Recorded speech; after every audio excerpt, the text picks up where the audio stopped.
విషయమై మనం యెహెజ్కేలు గ్రంథం నుంచి 37వ అధ్యాయంలో మనం చదువుకుందాం.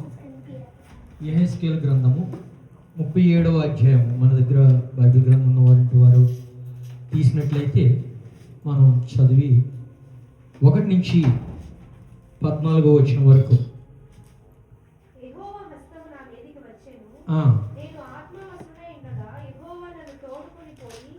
ఎముకలతో నిండి ఉన్న ఒక లోయలో నన్ను దింపెను. ఆయన వాటి మధ్య నన్ను ఇటు అటు నడిపించుచుండగా ఎముకల అనేకములు ఆ లోయలో కనబడెను. అవి కేవలం ఎండిపోయినవి. ఒక్క నిమిషం. యెహోవా హస్తము నా మీదకి వచ్చెను. దేవుని యొక్క హస్తము ఆయన మీదకి వచ్చినట్టుగా అక్కడ కనబడతా ఉంది. అక్కడి నుంచి వచ్చినగా మనం చూసుకున్నట్లయితే తర్వాత ఆయన హస్తం వచ్చిన తర్వాత నెక్స్ట్ జరిగినటువంటి క్రియ ఏంటి అంటే, నేను ఆత్మవశుడనై ఉండగా, దేవునికి మహిమ కలుగును గాక, హల్లెలూయా. దేవుని యొక్క హస్తం ఆయన మీదకి వచ్చింది. వెంటనే జరిగినటువంటి క్రియ ఏంటి అంటే ఆత్మవశుడైనట్టుగా మనకి కనబడతా ఉంది.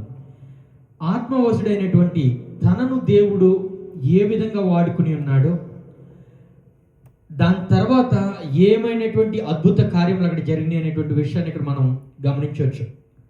యెహోవా హస్తము నా మీదకి వచ్చెను, నేను ఆత్మవశుడనై ఉండగా యెహోవా నన్ను తోడుకుని పోయి ఎముకలతో నిండి ఉన్న ఒక లోయలోనికి తీసుకుని వెళ్ళాడట. ఎక్కడ తీసుకెళ్ళాడట? ఎముకల లోయలోనికి. ఆ ఎముకలు కూడా ఎట్లా ఉన్నాయట? ఎండిపోయి ఉన్నటువంటి ఎముకలు. దేవునికి మహిమ కలుగును గాక, హల్లెలూయా. ఈ విషయంలోనే ఈ 1 నుంచి 14 వచనం వరకు మనం చదువుకుంటుంటే అక్కడ దేవుని హస్తం వచ్చిన తర్వాత ఆత్మవేశుడై ఆయన ఉండి ఉన్నాడు. అక్కడి నుంచి దేవుడు ఆయన ఎక్కడ తీసుకుని వెళ్ళిపోయాడు? ఎండిపోయినటువంటి ఎముకలు ఉన్నటువంటి ఒక స్థావరమునకు ఆయన తీసుకుని వెళ్ళి దేవుడు ఆయన్ని కొన్ని మాటలు పలకమని ఆజ్ఞిస్తా ఉన్నాడు. ఎముకల్లోనికి ఆయన తీసుకుని అక్కడ ఏం రాయబడి ఉందంటే, ఎముకల లోయలో నన్ను దిప్పాను అన్న తర్వాత అనేకమైనటువంటి ఎముకలు అక్కడ కనబడుతున్నాయి, ఆ లోయలో కనబడుతుండెను. అవి కేవలం ఎట్లా ఉన్నాయట? అనేక ఎముకలు ఆ లోయలో కనబడిను, అవి కేవలము ఎండిపోయినవిగా ఉన్నాయి. 3వ వచనం. ఆయన నరపుత్రుడా, ఎండిపోయిన ఈ ఎముకలు బ్రతుకగలవా అని నన్ను అడుగుతున్నాడంటే దేవుడు, ఎండిపోయినటువంటి ఎముకలు ఏవైతే ఉన్నాయో ఈ బ్రతకగలుగుతాయా అనేటువంటి మాట. చూడండి, దేవుని యొక్క హస్తం వచ్చింది బిడ్డలారా. దేవుని యొక్క హస్తం వచ్చిన తర్వాత ఆత్మవేశుడై ఉన్నాడు. ఎండిపోయినటువంటి ఎముకలు ఉన్నటువంటి లోయలోనికి అతను తీసుకువెళ్ళడం జరిగింది. అక్కడ దేవుడు ఈ మనిషిని అడుగుతున్నటువంటి ప్రశ్న ఏందంటే, నరపుత్రుడా, ఎండిపోయినటువంటి ఈ ఎముకలు ఏమైతే ఉన్నాయో అవి బ్రతకగలవా? లాజరు విషయంలో మనం చూస్తాం. చనిపోయిన తర్వాత దేవుడు 3 రోజుల దినముల తర్వాత వెళ్ళి బ్రతికించడం అనేటువంటిది మనకి క్లియర్గా కనబడుతుంది. ఇలాంటి క్వశ్చన్ వచ్చినప్పుడు ఏం చేయగలుగుతాం? ఎండిపోయినటువంటి ఎముకలతో ఏం చేయగలుగుతాం అండి? ఒక మనుషుడిగా తన యొక్క సమాధానం ఏమై ఉండొచ్చు? దీని మనకి ఎటువంటి ఉపకారం లేనటువంటి పరిస్థితి. ఆ ఎముకలు పోనీ బలోపేతంగా ఉన్నాయా, పోనీ వాటిని చెక్కి లేకపోతే ఇంకొక శిల్పంగానో లేకపోతే ఇంకోటి దాని ఏదైనా చేయొచ్చు. లేకుంటే మనందరికీ తెలుసు షుగర్లో యూజ్ చేస్తారని ఏ ఉన్నాయి కదా. అసలు ఎండిపోయినటువంటి ఎముకలతో మనం ఏం చేయగలుగుతాం? జరగలేనటువంటి పరిస్థితి, తెలియలేనటువంటి సమాధానం చెప్పలేనటువంటి పరిస్థితి. బ్రతకగలవని నన్ను అడుగు. ఆ ప్రభు, ఆ యెహోవా, అది నీకే తెలియను ఆయన చెప్పినాడు. చాలా తెలివిగా సమాధానం చెప్పాడు. ప్రెసిడెంట్ హల్లెలూయా, హల్లెలూయా. దేవుడు ఆ నరపుత్రుని అడుగుతా ఉన్నాడు, ఈ ఎముకల ద్వారా ఏమైనా చేయగలుగుతామా, ఏమైనా జరుగుతుందాయా అంటే, ప్రభువా, నేనెంతటి నాకు అంత జ్ఞానం అయితే లేదు. ఇది ఏం జరగచ్చు, ఏం చేయొచ్చు అనేది నీకు మాత్రమే తెలుసు. అందుకు ఆయన ఏం చెప్తున్నాడంటే, అందుకు ఆయన ప్రవచనం ఎత్తి ఎండిపోయిన ఈ ఎముకలలో ఇట్లను, ఎండిపోయినటువంటి ఆ ఎముకలతో ప్రవచనమును ఎత్తి నువ్వు ఎట్లా మాట్లాడు. గమనించాలి, దేవుని యొక్క హస్తం వచ్చింది. అభిషేకం పొందుకున్నటువంటి వ్యక్తిగా, ఆత్మాభిషేకం కలిగినటువంటి ఆత్మవశుడిగా ఆయన కనబడతా ఉన్నాడు. ఆ నరపుత్రుడు అనేటువంటి ఆ వ్యక్తి గురించి అక్కడ మాట్లాడుతున్నటువంటి వ్యక్తి గురించి. తర్వాత ఒక లోయలోని తీసుకెళ్ళాడు. భయంకరమైనటువంటి ఎముకలు, ఎండిపోయినటువంటి ఎముకలు చాలా ఉన్నాయి. You just imagination that situation ఒకసారి మీరు ఇమాజిన్ చేసుకోండి. ఆ ప్రదేశంలో దేవుడు అడుగుతా ఉన్నాడు చమత్కారంగా, ఏమైనా చేయగలుగుతావా అంటే, లేదు నువ్వే అని చెప్పు ప్రభువా, దీనికి నేను ఏమైనా చేయాలని అంటే, ఆయన ప్రవచనం ఎత్తి ఎండిపోయిన ఈ ఎముకలతో నువ్వు మాట్లాడు. సాధ్యమంటారు అసలు? ప్రజడు హల్లెలూయా. సాధ్యమైనటువంటి క్రియ కాదు. అన్నీ కూడా ఇందులో అసాధ్యాలు కనబడుతుంటాయి. ఒక్కొక్కటి ఒక ట్విస్ట్ లాగా, ఒక అద్భుతమైనటువంటి క్రియలా కనబడతాయి. ఎండిపోయిన ఎముకలతో మాట్లాడమన్నాడు. పోనీ ఈయన చెప్పాలి, నేనేం మాట్లాడుతున్నా, వాటికి చెవులు ఉన్నాయా, వింటాయా అని లేదు. ఈయన ఏం చేశాడు చూడండి, ఎండిపోయిన ఎముకలు ఇట్లనము ఏమనంట, ఎండిపోయిన ఎముకలారా యెహోవా మాట ఆలకించుడి. ఎండిపోయినటువంటి ఎముకలారా యెహోవా మాట ఆలకించుడి. ఇది మామూలుగానే ఎముకలు వినపడదనేటువంటి సూచనలో మనం ఆలోచిస్తూ ఉంటే యెహోవా మాటలు ఆలకించాలంటే ఎండిపోయిన ఎముకలు ఎవరండి? ఎండిపోయిన ఎముకలు. ఈ 1 నుంచి 14 వచనంలోనే ఈరోజు మనం ధ్యానించబోతాం వాక్యం. ఈ వాక్యం నేను ప్రిపేర్ అయ్యే ముందు ఈరోజు బల్లారాధన కార్యక్రమం అనేటువంటిది ఉంది, తగినట్టుగా మనం ఒక ఇది చూసుకోవాలనేటువంటి ఆలోచన కలిగి ఉన్న నాకు ఒక దర్శనంలో ఒక మాట రావడం జరిగింది. Yes, I see all the situation in నా డ్రీమ్లో. చూసిన తర్వాత నేను చాలా భయాందోళనతో గురై ఉన్నటువంటి వ్యక్తిగా మెలకువగలిగి ఉన్నాను. దీన్ని మనం ఎట్లా తీసుకురావాలి, ఏ విధంగా మాట్లాడాలి? ఎస్, నాకు తెలుసు దేవుడితో నేను ఎట్లా మాట్లాడుకుంటున్నాను. ఒకవేళ అవి మీకు చెప్పినా కొంచెం ఇది నిజమేనా అన్నట్టుగా కొంతమందికి అనిపించి ఉండొచ్చు, అవునా అనేటువంటి ఆశ్చర్యమైనటువంటి క్వశ్చన్ మార్క్ కూడా కొంతమందికి వచ్చి ఉండొచ్చు. కానీ ఆ స్టేజెస్ గురించి కూడా నేను మీకు వివరిస్తాను, ఎందుకు ఇలా జరుగుతుంది, ఎందుకు ఆ క్వశ్చన్స్ అనేటువంటిది కూడా మనలో వస్తుంది అనేటువంటి. తర్వాత నేను చూసినటువంటి అధ్యాయం నాకు చాలా సంతృప్తి, చాలా తృప్తి అనిపించింది అనమాట. ఎందుకు అనిపించింది అని అంటే, అరే ఇదే కదా దేవుడు నాతో కలలో మాట్లాడాడు.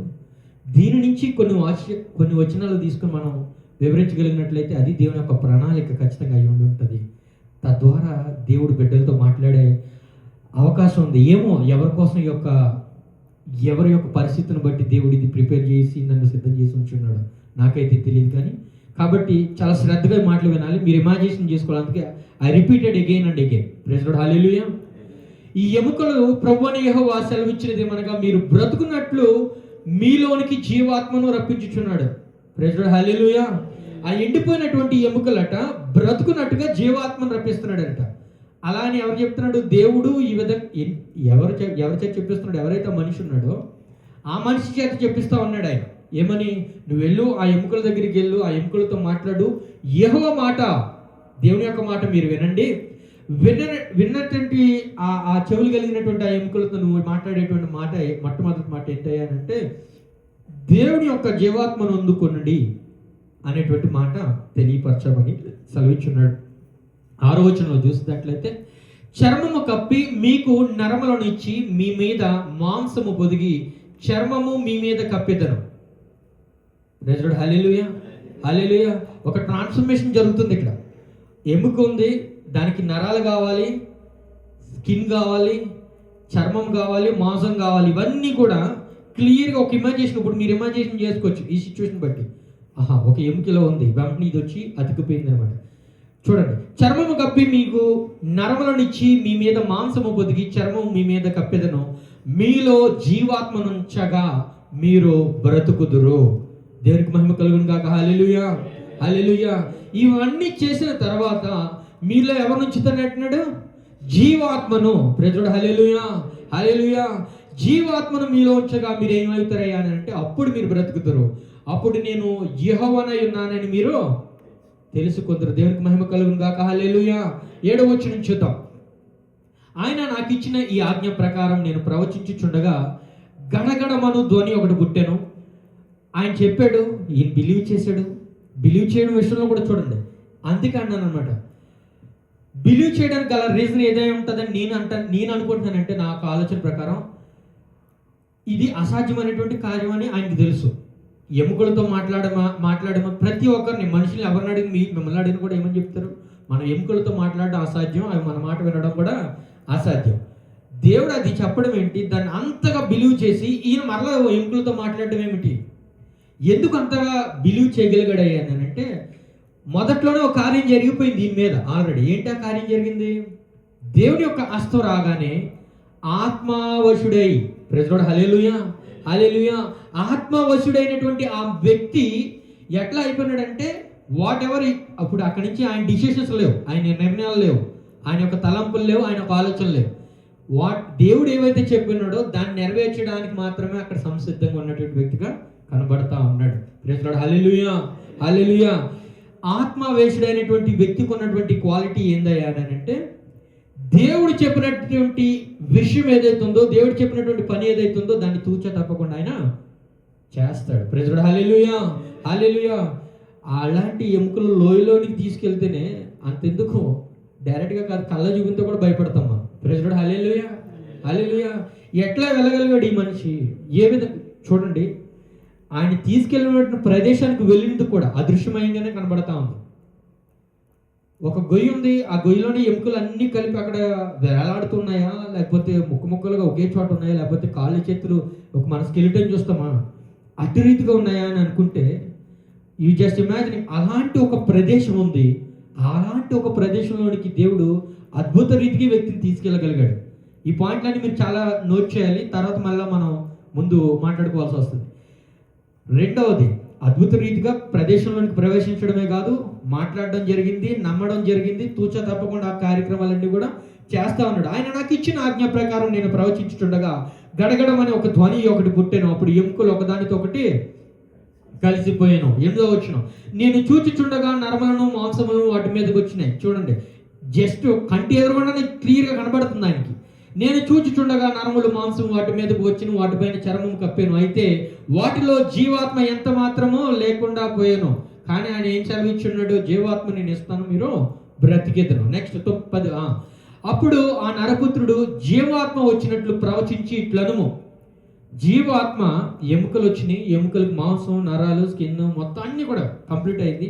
ఇక హ్యూమన్ బాడీ లెక్క తయారైన తర్వాత అక్కడి నుంచి జీవాత్మ అనేటువంటి దాంట్లో లేనటువంటి విషయంగా గమనించినటువంటి మనుషుడు దేవుడు చెప్పినటువంటి మాటని ఇక్కడ కార్యరూపం చేస్తా ఉన్నాడు. ఏమని? అప్పుడు ఆ నరపుత్రుడు జీవం వచ్చినట్లు ప్రవచించి ఇట్లను, ప్రభువగు యెహోవా సెలవిచ్చినది ఏమనగా, జీవాత్మ నలుదిక్కుల నుండి వచ్చి హతులైన మీరు బ్రతుకున్నట్లు వారి మీద ఊపిరి విడుము. Praise Lord. హల్లెలూయా, హల్లెలూయా. దేవునికి మహిమ కలుగును గాక. నలుదిక్కుల నుండి జీవాత్మ వచ్చి వారిలో ఉండినట్టుగా వారి మీద ఊదుము అనేటువంటి, ఊపిరి ఊదుము అనేటువంటి మాట అక్కడ మనకి క్లియర్గా కనబడతా ఉంది. శరీరం తయారవ్వడం ఒక క్రియ అయితే, అద్భుత ఆశ్చర్య క్రియమైనట్లయితే, ఈ జీవాత్మ అనేటువంటిది వారిలో ప్రవేశించడం అనేటువంటిది వారికి ఆ ఒక జీవాత్మను ఓదడం అనేటువంటిది మరొక అద్భుతమైనటువంటి కార్యం. అప్పుడు ఆ నరపుత్రుడు జీవాత్మ వచ్చినట్లు ప్రవచించి ఇట్లనుము. ఆ మాట మనం చూసుకున్నాం కదా. 10వ వచనం ఒకసారి చదువుదాం.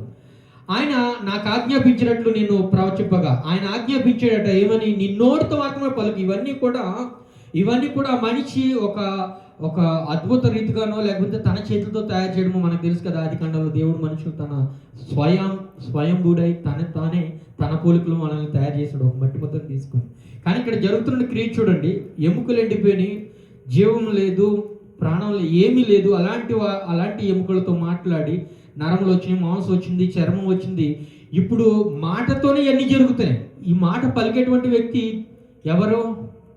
నరపుత్రుడా. ఆయనకు ఆజ్ఞాపించినట్లు నేను ప్రవచింపగా జీవాత్మ వారిలోనికి వచ్చాను. ఎస్, దేవుడు సెలవిచ్చినట్టుగా ఆయన మాట్లాడిన వెంటనే అక్కడ ఏం జరిగిందట? జీవాత్మ వారిలోకి రావడం జరిగింది. వారు సజీవులా లేచి లెక్కింప సఖ్యము కానీ మహాసైన్యముగా నిలిచారట. దేవునికి మహిమ కలుగును గాక. హల్లెలూయా, హల్లెలూయా. ఎండిపోయినటువంటి ఎముకలన్నింటినీ కూడా జీవాత్మ కలిగి ప్రవచించినప్పుడు ఇక్కడ ఒక విషయం మీరు జ్ఞాపకం చేసుకోవాలి. నేను ఒక పాయింట్ చెప్పాలనుకుంటున్నాను.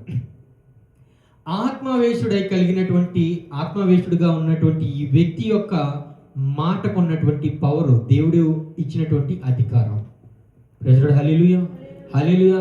చాలా మంది విషయాల్లో మనం ఇది ఆత్మావేశుడు కలిగినటువంటి దేవుని యొక్క ఆత్మచేత నింపబడినటువంటి ఆ వ్యక్తి పలికినటువంటి మాటలు, ఇది జరిగే పని కాదు, ఇది సాధ్యమైనటువంటి విషయం కాదు, ఈ విధంగా జరగదు అని నీకు అనిపించవచ్చు. కానీ ఆ వ్యక్తి చేస్తూ ఉంటాడు కార్యాలు. ఎందుకో తెలుసా?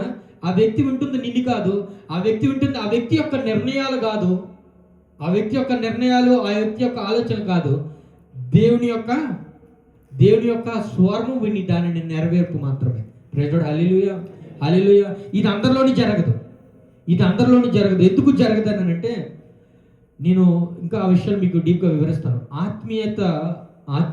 ఆత్మావేశుడమైనటువంటిది విషయం అనేటువంటిది మరి ముఖ్యంగా కొన్ని స్టేజెస్ ఉన్నాయి ప్రతి ఒక్కరి జీవితంలో.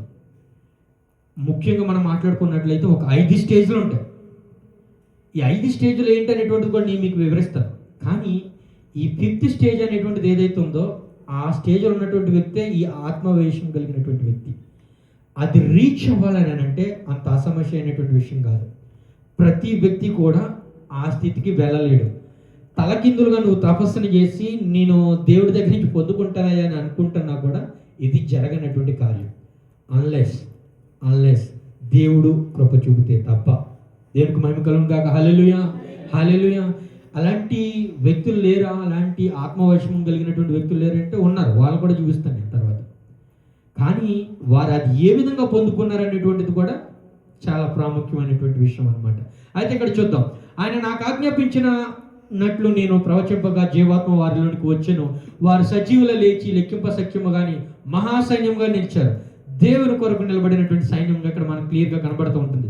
మనుషులందరూ లేచినట్టు మనుషులు బ్రతికారు అనేటువంటి మాట అక్కడ వాడచ్చు.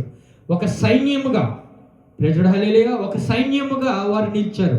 దేవుని కొరకు మనమందరం కూడా దేవుని యొక్క కుమార్తెలు అని అనబడుతున్నటువంటి మనమందరం కూడా రక్షణ భాగ్యం పొందుకుని ఉన్నాం. ప్రెజడ్ హల్లెలూయా. అది మొదటి స్టేజ్. రక్షణ భాగ్యం పొందుకున్నటువంటి స్టేజ్ మొదటి స్టేజ్. ఆ స్టేజ్లోనే అపోస్తుల కార్యాలు 2వ అధ్యాయంలో ఒక మాట రాయబడి ఉంటుంది. దేవుని యొక్క ఆత్మ మనలోనికి వచ్చినట్టుగా, ఎప్పుడు బాప్తిస్మం ఎప్పుడైతే పొందుకుని ఉన్నామో ఆ సమయంలో దేవుని యొక్క ఆత్మ మనలోనికి వచ్చినట్టుగా మనకు కనబడుతుంటుంది. అది మనం చూద్దాం. అయితే ఎందుకు మాట చెప్తున్నానంటే, అక్కడి నుంచి జీవాత్మ కలిగినటువంటి ఈ జనులందరూ కూడా ఒక సైన్యంగా కూడుకున్నారు. ప్రెజడ్ హల్లెలూయా, హల్లెలూయా. మనం అందరూ దేవుడి కుమార్తెలు మనం పిలువబడుతున్నటువంటి మనమందరం కూడా ఒక సైన్యము, దేవుని కొరకు ఏర్పరచబడినటువంటి ఒక సైన్యము. ఈ విషయాన్ని మనం మర్చిపోవద్దు. ఆ స్టేజ్కి వెళ్ళిన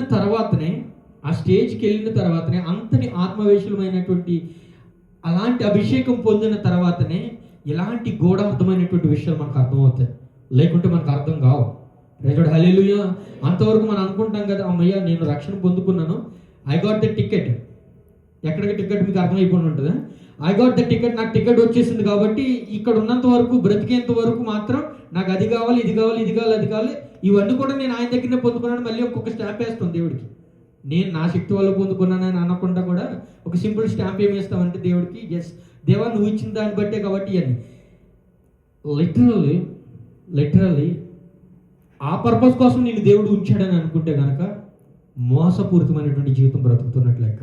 ప్రైజ్ లార్డ్, హల్లెలూయా. ఎందుకు ఈ మాట చెప్తున్నానో అర్థం చేసుకోనండి. మనం బ్రతుకుట, మనం హెచ్చింపబడుతా, ఆస్వాదింపబడుట అవన్నీ కూడా ఆయన వశమై ఉన్నది. సమయానుసారంగా ఆయన అన్నీ కూడా కలగజేస్తూ ఉన్నాడు.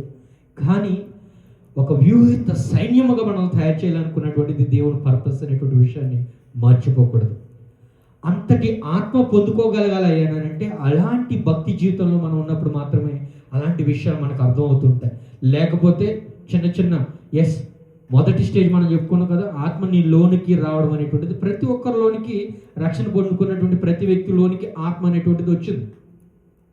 కానీ ఆ ఆత్మతో మీరు కొనసాగింపు చేశారయ్యానంటే ఎవరిలోనూ ఉండదు. అది ఉండదు. వాట్ మరి వచ్చింది కదా ఆత్మ, రైట్? ఆ రకంగా చూసుకున్నా కూడా దావీదులు కానీ లేకుంటే మహా భక్తులుగా పిలువబడుతున్నటువంటి వ్యక్తులందరూ కూడా ఆత్మ వారిలో నింపబడినప్పుడు దేవుని యొక్క కార్యాలు వారు చేసినప్పుడు క్లియర్గా చూసినట్లయితే తర్వాత వారు తప్పిదములు చేసినట్టుగా కూడా మనకు కనబడుతూ ఉంటుంది. మరి అలాంటి దేవుని యొక్క ఆత్మ నిజంగా వారిలో ఉన్నప్పుడు ఇలాంటి కార్యకలాపాలకు వారు ఏ విధంగా ముందుకు వచ్చారయ్యానంటే there is the time period ఉంది. ఈ విషయం గుర్తుపెట్టుకోవాలి ప్రతి దానికి కూడా. దేవుడు ఒక ఆత్మతో నిన్ను నింపి ఉన్నాడు పలానా పర్పస్ కానీ అంటే ఆ కార్యం అయ్యేంత వరకు కూడా దేవుని యొక్క ఆత్మ నీలోనే ఉంటుంది. తర్వాత వెళ్ళిపోతానంటే నువ్వు జీవించే విధానాన్ని బట్టి అది డిపెండింగ్ అయి ఉంటుంది. నువ్వు పరిశుద్ధాత్మ దేవుడికి ఇచ్చినటువంటి స్థావరాన్ని బట్టి అది నీలో డిపెండింగ్ అయి ఉంటుంది. దేవునికి మహిమ కలుగును గాక. హల్లెలూయా. ఇక్కడ మనం చూద్దాం. అప్పుడు ఆయన నరపుత్రుడు ఆ ఎముకలు ఇజ్రాయేలును అందరినీ చూసి ఏమంటున్నాడంటే, అప్పుడు ఆయన నాతో ఏమని చెప్పాడట, బ్రతికారు, వీళ్ళంతా కూడా ఒక సైన్యంగా కూడుకుని ఉన్నారు, వీరు ఎవరిని సూచిస్తున్నారు అనేటువంటి మాట దేవుడు వారికి చెప్తున్నాడంటే, అప్పుడు ఆయన నాతో ఇట్లైనను, నరపుత్రుడా ఈ ఎముకలు ఇజ్రాయేలును అందరినీ సూచించుచున్నవి, వారు మన ఎముకలు ఎండిపోయాను. ఈ మాట గమనించు. ఎందుకు ఇజ్రాయేల్ సూచిస్తుంది అనేటువంటి మాట అక్కడ చెప్పాడు అని అంటే, వారు అనుకుంటున్నారట, ఎవరు ఇజ్రాయేల్ ఏమనుకుంటున్నారట, మన ఎముకలు ఎండిపోయాను, మన ఆశ విఫలమాయను, మనము నాశనం అయిపోతుంది. వారు అనుకుంటున్నటువంటి మాట ఏంటంటే, అయిపోయింది మన పని, మన పరిస్థితి అయిపోయింది, ఎక్కడితో మనం క్లియర్, మనం చనిపోయాం, మనం బ్రతకలేము, మనం నాశనం అయిపోయాం, మనం విఫలం అయిపోయాము, మనం గెలవలేకపోయాము, మనం ఓడిపోయాము, మన ఆశ అంతా కూడా విఫలమైపోయింది అనేటువంటి ఒక భ్రమలో వారు బ్రతుకుతున్నారు. అలాంటి వారికి చెప్పు, ఎముకలను జీవాత్మగా మార్చినటువంటి శక్తివంతుడైనటువంటి దేవుడు. Praise Lord. Hallelujah, hallelujah. చాలా మంది విషయాల్లో ఇలాంటి పరిస్థితి వస్తూ ఉంటుంది. నీ దుఃఖం దేని కొరకు, నీ ఆలోచన దేని కొరకు, నీ యొక్క విఫలం దేని కొరకు, అరే నేను ఓడిపోయాను, వారి ముందు తలగా నన్ను ఉంచలేకపోయాడు దేవుడు, నా ఈ పరిస్థితికి, నా ఈ ఓటమికి దేవుడు ఎందుకు అంగీకరించాడు? ఒకసారి ఆలోచించు. ఈ పరిస్థితిలో వారిని అందుగురించే ఇది ఇజ్రాయేలులకు సూచన అని క్లియర్గా చెప్తా ఉన్నాడు. నూతన ఇజ్రాయేలుగా పిలువబడుతున్నటువంటి మనమందరం కూడా, ప్రైజ్ లార్డ్. హల్లెలూయా, హల్లెలూయా. మనందరి జీవితంలో ఉన్నటువంటి ప్రతి ఒక్క ప్రలోభమును బట్టి, ప్రతి ఒక్క విషయమును బట్టి ఈ ఫీలింగ్ అనేటువంటిది మనకి ఉంటుంది. We are loser, hopeless people. మనకు ఒక నమ్మకం లేనటువంటి పరిస్థితి, ఓటమికి గురైపోయినటువంటి పరిస్థితి, ఆశ లేనటువంటి పరిస్థితి, అయిపోయింది మన జీవితం, ఎక్కడితో కాదు. అందుకే ఆ మాట ఆయన చెప్పాడు, మన ఆశ విఫలమైపోయాను, మనం నాశనం అయిపోతామని వారు అనుకొని చుంటున్నారు. 12వ వచనం. కాబట్టి ప్రవచనం ఎత్తి వారితో ఇట్లను, ప్రభువు యెహోవా సెలవిచ్చినదేమనగా, ప్రజలారా మీరున్న సమాధులను నేను తెరచెదను, సమాధిలో నుండి మిమ్మల్ని బయటకు రప్పించి ఇజ్రాయేల్ దేశంలోనికి మిమ్మల్ని తోడుకుని వచ్చేదను. Praise Lord. హల్లెలూయా, హల్లెలూయా. మీరు అనుకున్నటువంటి ఆ పరిస్థితి నుంచి ఆయన మిమ్మల్ని లేవనెత్తడానికి ఇష్టపడుతున్నటువంటి దేవుడుగా కనపడుతున్నటువంటి వాడు. Praise Lord. హల్లెలూయా, హల్లెలూయా. మీ ఆ సమాధి అయిపోయినటువంటి ఆ పరిస్థితి నుంచి లేవనెత్తి తిరిగి తీసుకెళ్ళి ఒక సైన్యముగా, ఒక వ్యూహిత సైన్యముగా వాడుకోవడానికి సిద్ధమైనటువంటి దేవుడు.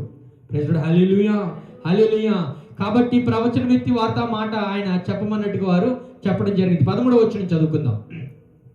నా ప్రజలారా, నేను సమాధులను తెరిచి సమాధులలోనున్న మిమ్మల్ని బయటకు రప్పించగా, 14వ వచనం, నేను యెహోవానై ఉన్నానని మీరు తెలుసుకుందరు. మొదట్లో ఒకసారి చెప్పాడు ఆల్రెడీ, మళ్ళీ ఇక్కడ మళ్ళీ ఒకసారి చెప్తున్నాడు. అప్పుడు వారు ఏ పరిస్థితులు ఉన్నారు? ఎండిపోయినటువంటి ఎముకలు పరిస్థితిలో వారు ఉండి ఉన్నారు. అలాంటి పరిస్థితి నుంచి ఒక జీవాత్మను ఊది, శరీరంకు నరాలు కావాల్సి ఉన్నాయి, మాంసం కావాల్సి ఉంది, ఒక స్కిన్ కావాల్సి ఉంది, వాటన్నిటిని రప్పించి అద్భుత ఆశ్చర్య రీతిగా కార్యములు చేసి ఊహిత సైన్యముగా వారిని బయటకు తీసుకొచ్చిన తర్వాత ఎప్పుడు మీరు తెలుసుకుంటారు నీ దేవుడైనటువంటి శక్తి సామర్థ్యములను. Praise Lord. హల్లెలూయా, హల్లెలూయా. నేను యెహోవానని ఉన్నానని మీరు తెలుసుకుంటారు. మీరు బ్రతుకున్నట్లు నా ఆత్మను మీలో ఉంచి మీ దేశంలో మిమ్మల్ని నివసింపజేసేదను. యెహోవానగు నేను మాట ఇచ్చిన దానిని ప్రైజ్ లార్డ్. హల్లెలూయా. మాట ఇచ్చిన దానిని నెరవేర్చునని మీకు తెలుసుకుందరు. ఇది యెహోవా వాక్కు. దేవునికి మహిమ కలుగును గాక. ఇదే మాట ఈరోజు మనం ముగించుకోబోతున్నాం. నేను యెహోవాను ఉన్నాయని మీరు తెలుసుకుంటారు. మీరు బ్రతికే దినమంతా కూడా ఎన్ని రోజులు మీరు బ్రతుకుతుంటారు, అన్ని రోజులు కూడా ఆయన యొక్క ఆత్మ నడిపింపు చేత మీరు బ్రతుకుతారు. Praise Lord. Hallelujah, hallelujah. ఆయన యొక్క ఆత్మ నడిపింపు చేత ఆయన ఆత్మ మీలో ఉంచి మీ దేశంలో మిమ్మల్ని ఆయన ఏం చేస్తాడట? నివసింపజేసను. యెహోవానగు నేను మాట ఇచ్చి మాట తప్పనటువంటి వాడు. మనుషుల వల్ల కాదు, మనుషుల వల్ల సాధ్యమైనటువంటిది కాదు, కానీ ఆయన మాట ఇచ్చి మాట తప్పనటువంటి. మనం పాటలు పాడుకుంటాం కదా, మాట ఇచ్చి మాట తప్పని ప్రభువా. ఎస్, ఇది యెహోవా వాక్కు. అరే అయిపోయింది పరిస్థితి, మనకి ఛాన్స్ లేదు, మన యొక్క ఆలోచన కాదు, మన యొక్క ఉద్దేశం ఏయో ఊహించుకున్నాం, ఏయో ఉన్నత ఆలోచన పెట్టుకున్నాం. మన కళ్ళ ముందు జరుగుతున్నటువంటి పరిస్థితులను బట్టి మనం పరిస్థితి ఎట్లా ఉందని అంటే, ఎండిపోయినటువంటి ఎముకలు, సమాధులుంచబడినటువంటి ఎముకలను పోలి ఉన్నది. అలాంటి పరిస్థితుల్లో కూడా దేవుడు చెప్తున్నటువంటి మాట, ఇది యెహోవా వాక్కు, మాట ఇచ్చి తప్పనటువంటి వాడను, నాకు ఆ జీవ ఆత్మను నీలో ఉంచేదను. దేవునికి మహిమ కలుగును గాక. హల్లెలూయా, హల్లెలూయా.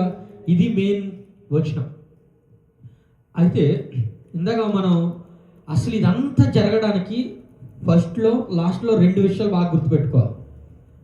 మొదటిది, ఎవరైతే నరపుత్రుడు ప్రవచించడానికి ముందుకు వచ్చినాడో ఆయనపై జరిగినటువంటి క్రియ ఏందయ్యానంటే, దేవుని యొక్క ఆత్మ వశుడనై ఉండగా, దేవుడి యొక్క ఆత్మ చేత నింపబడి ఉండగా. లాస్ట్లో కూడా ఎవరైతే ఈ వ్యక్తులు, ఎవరైతే ఈ ఎండిపోయినటువంటి ఎముకలకి శక్తిని ఇచ్చి ప్రాణం పోసి జీవాత్మ పోసాడో వాళ్ళందరికీ కూడా లేచి తిరిగి బ్రతికిన తర్వాత, ఒక సైన్యంగా వారు కూడుకున్న తర్వాత దేవుడు వారికి ఇచ్చినటువంటి మాట ఏంటట, నా ఆత్మను మీలో ఉంచదను. దేవునికి మహిమ కలుగును గాక. హల్లెలూయా, హల్లెలూయా. ఎస్, ఇందాక మనం మాట్లాడుకున్నట్టుగానే నూతన ఇజ్రాయేలుగా మనం పిలువబడతా ఉన్నాం. మరి మంచిది.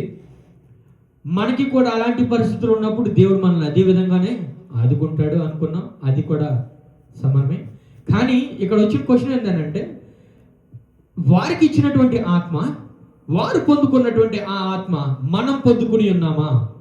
హల్లెలూయా, హల్లెలూయా. ఎస్, పొందుకున్నామా? పొందుకోలేదా?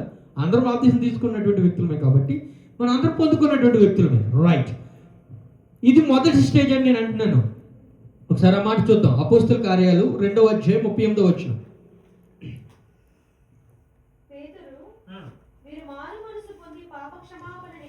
మీరు మారు మనసు పొంది పాప క్షమాపణ నిమిత్తము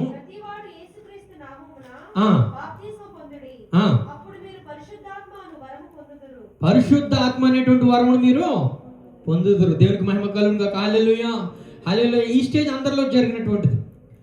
ఎప్పుడైతే మన యొక్క తప్పిద అపరాధ ప్రతి భావమును మనం గుర్తించగలిగి ఉన్నామో, మనం పాపం అనేటువంటి విషయం మనకి తెలిసిన తర్వాత మనం ఏం చేసాం? ఆయన సొంత రక్షకుడిగా మనం అంగీకరించి మన యొక్క తప్పిద పాప అపరాధ భావం ప్రతిదిని కూడా మనం ఆయన యొక్క రక్తం చేత మనల్ని ఆయన ఏం చేశాడు? కడిగి ఉన్నాడు. అప్పుడు ఆయన ఆత్మను మనలో దగ్గర పొందుకున్నట్టుగా కనపడుతుంటుంది. అయితే అదే అపోస్తల కార్యాలయంలోనే ఇంకొక మాట ఉంటుంది. 120 మంది అక్కడ కలిసి ఉండగా దేవుని యొక్క ఆత్మతో వారు నింపబడినట్టుగా కనపడుతుంటది. ఆ మాటకు వారి మీదకి వచ్చినట్టుగా ఒకసారి చూద్దాం. 1వ అధ్యాయంలో వచ్చిన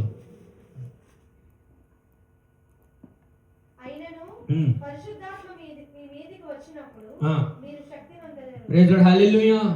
ఇందాకేమో మనలోనికి వచ్చినప్పుడు ఒకటి జరిగింది, మన మీదకి రావడం. ఇప్పుడు రెండోదిగా ఈ వచనం చూసినట్లయితే నేను ఏమంటానంటే, ఆత్మాభిషేకం కావాలి ప్రభు అనేటువంటి ప్రార్థన చేసేటువంటి స్టేజ్ ఒకటి ఉంటుంది ప్రతి ఒక్క వ్యక్తికి, విశ్వాసులకి. ప్రైజ్ హల్లెలూయా. అలాంటి ఈ స్టేజ్ మనలో ఉందా లేదా? మనందరూ చేసినటువంటి వ్యక్తులమా కాదా? రైట్, ఇది ఆత్మాభిషేకం పొందుకునేటువంటి సమయం. దేవుని యొక్క ఆత్మ నీలో ఉన్నప్పుడు ఆ యొక్క ఆత్మ నీలో ఇంకనూ నివసించినట్లుగా అర్థమవుతుంది అనుకుంటున్నాను. నాకేమనుకున్నాను? దేవుని యొక్క ఆత్మ వచ్చింది, కార్యం జరిగింది, రైట్, అక్కడతో అయిపోయింది అని అంటే, ఆ ఆత్మ నీ మీద ఉండినట్లుగా ఆ అభిషేకం కొరకు నువ్వు ప్రార్థన చేస్తూ ఉంటావు. చూసావా? ఇది సెకండ్ స్టేజ్. దేవునికి మహిమ కలుగును గాక. హల్లెలూయా, హల్లెలూయా. మూడోది ఏంటంటే పరిశుద్ధాత్మ చేత నడిపింపబడేటువంటి స్టేజ్. ఆత్మలోనికి వచ్చాం, ఆత్మ చేత అభిషేకం పొందగలిగాం. మూడోది ఏంటంటే అభిషేకం పొందిన తర్వాత నడిపింపబడుతున్నటువంటి స్టేజ్. ఈ స్టేజ్ ఎట్లా ఉంటుందని అంటే, ఎస్, దేవుని యొక్క స్వరం వినగలుగుతుంటాం, దేవుని యొక్క ప్రణాళిక ఏంటనేటువంటిది తెలుసుకోగలుగుతుంటాం. కంటిన్యూషన్ ఆ యొక్క ఆత్మలో మనం ఉన్నా లేకపోయినా దేవుని సమయానుసారంగా ఆ యొక్క ఆత్మ మనలో ఉంచి, ఆ అభిషేకం నీపై ఉంచి తగినటువంటి సమయంలో తగినటువంటి సమయానుసారంగా నిన్ను వాడుకుంటుంటాడు. ప్రైజ్ హల్లెలూయా, హల్లెలూయా. ఇది ఆ నడిపింపు వచ్చినప్పుడు మనం ఏం చేస్తామనంటే, దేవుడు వచ్చి నీతో ఆ స్వరం ఇంప్రూవ్ చేస్తున్నప్పుడు దాన్ని వినగలిగినటువంటి చెవులు కలిగి ఉంటాం, గ్రహించగలిగినటువంటి మనసు కలిగి ఉంటాం. కానీ నీ నిర్ణయాలు ఇంకా దాంట్లో అవలంబించేటువంటి పరిస్థితి చేస్తూనే ఉంటాం. చాలా గమనించాలి. మూడో స్టేజ్ కొంచెం క్రిటికల్ అయినటువంటిది. మొదటి 2 స్టేజ్లు, ఫస్ట్ది ఎస్, ఆ బాప్తిసం పొందుకున్నప్పుడు దేవుని యొక్క ఆత్మ పొందుకోవడం యాక్చువల్గా అదే చాలా కష్టమైనటువంటిది అయిపోయి జనాలు ఎవరు బాప్తిసం పొందుకోవడానికి రీజన్ సైతం కూడా ఒప్పుకున్నప్పుడు ఆ స్టేజ్ దాటాం. సెకండ్ స్టేజ్ కూడా అభిషేకం పొందుకుని ప్రార్థన అడిగాం, అటువంటి అభిషేకం పొందుకున్నాను. మూడోది పొందుకున్నటువంటి అభిషేకం చేత నడిపింపబడేటువంటి విషయంలో ముందుకు వెళ్తానే ఉన్నాం, ఆయన యొక్క స్వరం వింటూ ఉంటున్నాం, కార్యములు చేస్తానే ఉంటున్నాం. కానీ బిట్వీన్ దట్ నీ యొక్క ఆశలు ఆలోచనలు ఏవైతున్నాయో వాటిని కూడా నువ్వు ఇంప్లిమెంట్ చేస్తూనే ఉంటావు. ఈ యొక్క స్వరం వినపగలిగి చేసేటువంటి పని ఎట్లా ఉంటుందో తెలుసా? చాలాసార్లు ఒక వ్యక్తి ఉన్నా కూడా నువ్వు వెళ్ళి దేవుని యొక్క సాక్షిగా నిలబడగలుగుతావు, ఒక వ్యక్తి ఉన్నా కూడా నువ్వు వెళ్ళి మాట్లాడగలుగుతావు, దేవుని యొద్దకు ఆ వ్యక్తిని నడిపించాలనేటువంటి ఆశ, తృష్ణ నీలో కలుగుతుంటుంది. చాలామంది ప్రసంగానికి వచ్చినప్పుడు కానీ ఎప్పుడైనా మనం ఎవరైనా దైవసేవకులను అడిగినప్పుడు ఒకేసారి 2 చర్చిల నుంచి కాలింగ్ వచ్చింది అనుకోండి, వాళ్ళ డిసిషన్ ఎట్లా ఉంటుందో తెలుసా? ఎక్కడ ఎక్కువ మంది ఉంటే అక్కడికి వెళ్తా అంటారు. అది నేను అంటాను, అది నువ్వు తీసుకుంటున్నటువంటి నిర్ణయం. దేవుని యొక్క నడిపింపు ఎక్కడ 2-3 ఉంటే వారి మధ్య నేను ఉంటాను అన్నాడు ఆయన. ప్రైజ్ హల్లెలూయా, హల్లెలూయా. ఎక్కడ 2-3 ఉంటే వారి మధ్యన ఉంటాను అనేటువంటి చెప్పేదేమో దేవుని యొక్క మాట అయితే, హౌ మెనీ పీపుల్ నీ దగ్గర ఉన్నారో దాన్ని బట్టి, లేకుంటే దానిని బట్టి నా యొక్క ప్రసంగ విధానం మార్చుకోవడము, లేకుంటే దానిని బట్టి తక్కువ మంది ఉంటే. ఒకసారి నేను బాగా నాకు గుర్తుంది, సెల్ గ్రూప్లో సింగపూర్లో సెల్ గ్రూప్ జరిగినప్పుడు ఒక పాస్టర్ గారిని పిలవడం జరిగింది. సెల్ గ్రూప్ మరి ఎట్లా ఉంటుందో తెలుసు కదా, రోడ్డు పక్కన ఉండేది అనమాట. ఒక గడ్డి ఉండి దాని మీద బరకాలు వేసుకుని అట్లా ఉండేవాళ్ళు. వచ్చినటువంటి ప్రసంగం కూడా ఆయన మైక్ తీసుకున్న అప్పటికి ఇప్పుడు మన బెంజమిన్ తీసుకొచ్చినట్టుగా అలాంటి ఒకటి ఉండేది. మొట్టమొదటిగా ఆయన తీసుకుని, దేవుడు నన్ను ఇంత అవమానానికి గురి చేసినందుకు దేవుడు నాకేదో నేర్పించున్నాడని నేను అనుకుంటున్నాను. ఇదేంటి నేను ఎలాగన్నాడు, ఎందుకు ఇంత అవమానానికి గురయ్యానంటే ఆయన ఫీల్ అయింది ఏంటంటే, కొన్ని 100 మందికి 1000 మందికి నేను సభల్లో ప్రసంగం చేశాను, ఇలాంటి ఇంతమందికి రోడ్డు పక్కన ఈ విధంగా నేను ప్రసంగించాలనేటువంటి దేవుడు నన్ను అవమానపరిచాడని అన్నాడు. ప్రైజ్ హల్లెలూయా, హల్లెలూయా. ఇది మనుషుల యొక్క ఆలోచన, దేవుని యొక్క ఆత్మచేత నడిపింపబడడం కాదు. ఆ వ్యక్తి దేవుని యొక్క ఆత్మచేత నడిపింపబడలేదా అంటే ఎస్, కొన్ని చోట్ల, కొన్ని సమయాల్లో, కొన్ని విషయాల్లో దేవుని యొక్క ఆత్మచేత నడిపింపబడడం అనేటువంటిది ఖచ్చితమై ఉండొచ్చు. కానీ నీ నిర్ణయాలు ఇన్ఫ్లుయెన్స్ చేయడం వల్ల, నీ యొక్క ఆలోచనలో మధ్యలో పెట్టుకోవడం వల్ల దేవుని యొక్క ఆత్మను కోల్పోతున్నటువంటి వ్యక్తిగా కనపడతా ఉన్నాడు. ఇది 3వ స్టేజ్. ప్రైజ్ హల్లెలూయా. మరొకసారి మనం చూద్దాం 4వ స్టేజ్కు మనం చూసుకున్నట్లయితే, ఈ పరిశుద్ధాత్మ చేత నింపబడినటువంటి వ్యక్తులు, ఈ పరిశుద్ధాత్మ చేత నింపబడినటువంటి వ్యక్తులు వారి థింకింగ్ ఎట్లా ఉంటుందని అంటే, లోకానుసారమైనటువంటి విషయాల మీద మైండ్ ఉండదు. లోకానుసారమైనటువంటి విషయాలు సమయం కేటాయించేటువంటి విషయాల్లో తగ్గించుకుంటారు. వారి యొక్క ఆలోచన ఎలా ఉంటుందని అంటే, దేవుడు నాకు ఈ పని చెప్పాడు, నా జీవితం కడతేరిపోయినా సరే నేను చావడానికి సిద్ధమవుతాను, అది మాత్రం ఖచ్చితంగా నెరవేరుస్తాను. ప్రైజ్ హల్లెలూయా, హల్లెలూయా. ఇలాంటి వ్యక్తుల చేత దేవుడు ఏం చేస్తాడు తెలుసా? ప్రవచన వరం మాట ద్వారా ఆ వ్యక్తి మాట్లాడితే కార్యాలు జరుగుతాయి.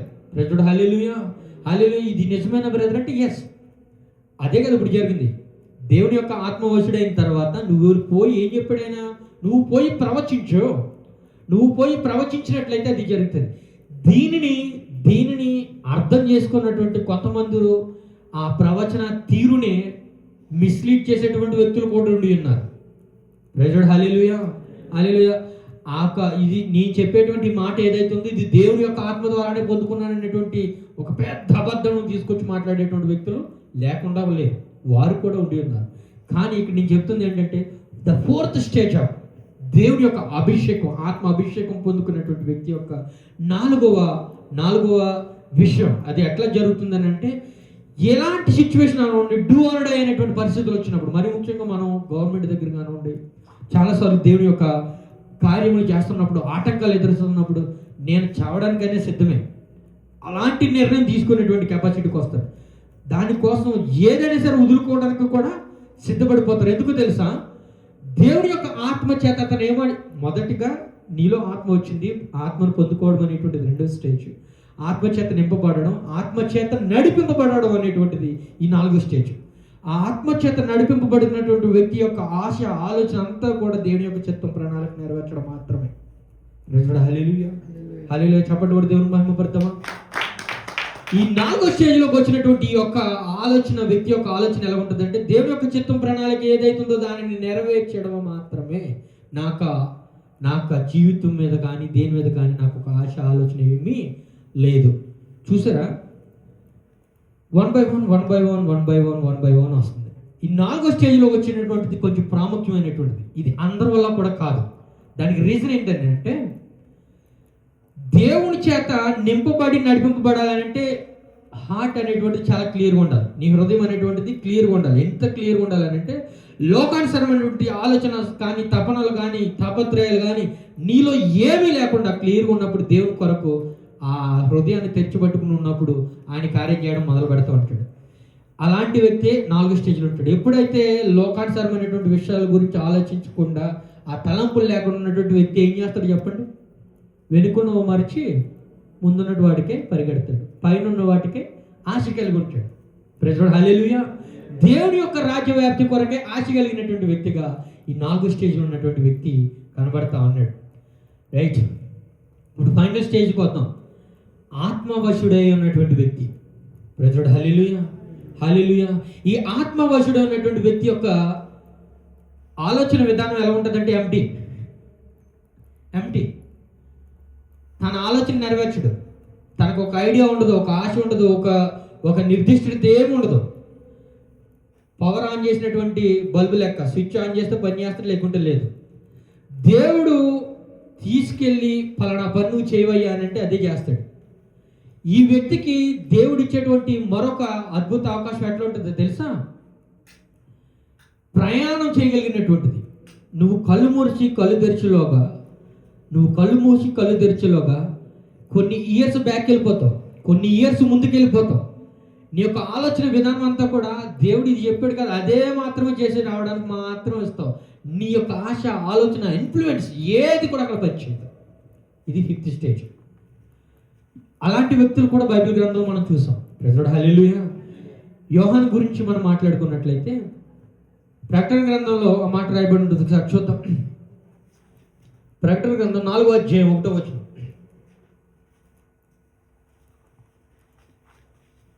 4వ అధ్యాయం 1వ వచనం.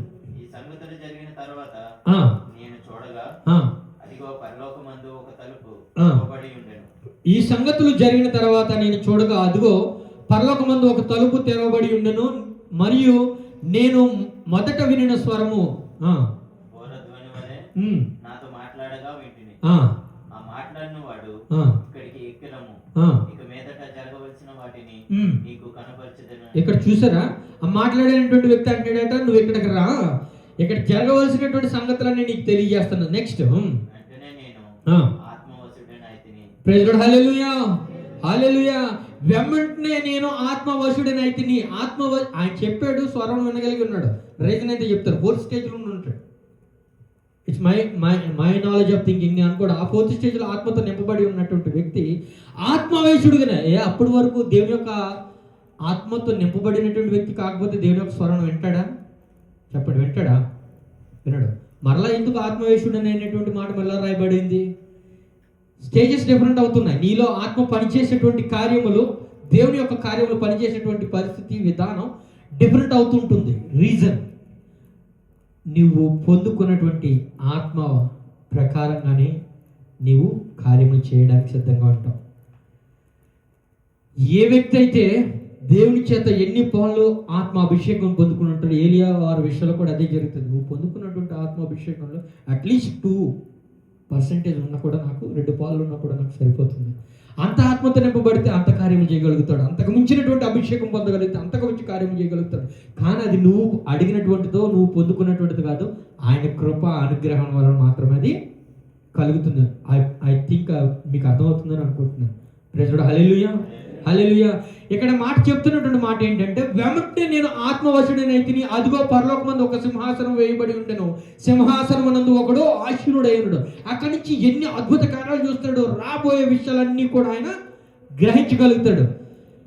గతంలో జరిగినటువంటి విషయాలు. రైట్, ఆయన నీలాగా నాలాగిన మనిషి. ఈ విషయం గుర్తుపెట్టుకోండి. దేవుడైతే కాదు. యోహాన్ గారు మనలాంటి వ్యక్తే కదా. ఎస్, అలాంటి వ్యక్తిని అక్కడి నుంచి ఎక్కడో పద్మాసు దేవుని దగ్గర ఉన్నటువంటి ఆ వ్యక్తిని తీసుకొచ్చి దేవుడు ఎక్కడ భవిష్యత్తు చూపించబోతున్నాడు? కొన్ని సంవత్సరాల తర్వాత జరగబోయేటువంటి ఆ భవిష్యత్తును కళ్ళకు కట్టినట్టుగా అక్కడ చూపించబోతున్నాడు. ఆత్మవేశుడనై ఉండగా అనేటువంటి మాట అక్కడ రాయబడి ఉంది. నేను వెంటనే ఆత్మవేశుడనై ఉంటిని, అదిగో అనేటువంటి మాట. ఇక్కడ మనం ముందుకు వద్దాం, మూలవచనంలోకి వద్దాం. 37వ అధ్యాయంలో కూడా మొదటి వచనంలో జరిగినటువంటి క్రియ కూడా అదే. ఒకసారి చదువుతాము, ఇప్పుడు మీకు క్లియర్గా అర్థమవుతుంది. 37వ అధ్యాయం, యెహెజ్కేలు గ్రంథం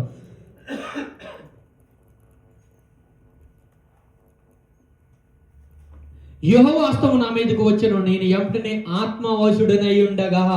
దేవునికి మహిమ కలుగును గాక. హల్లెలూయా.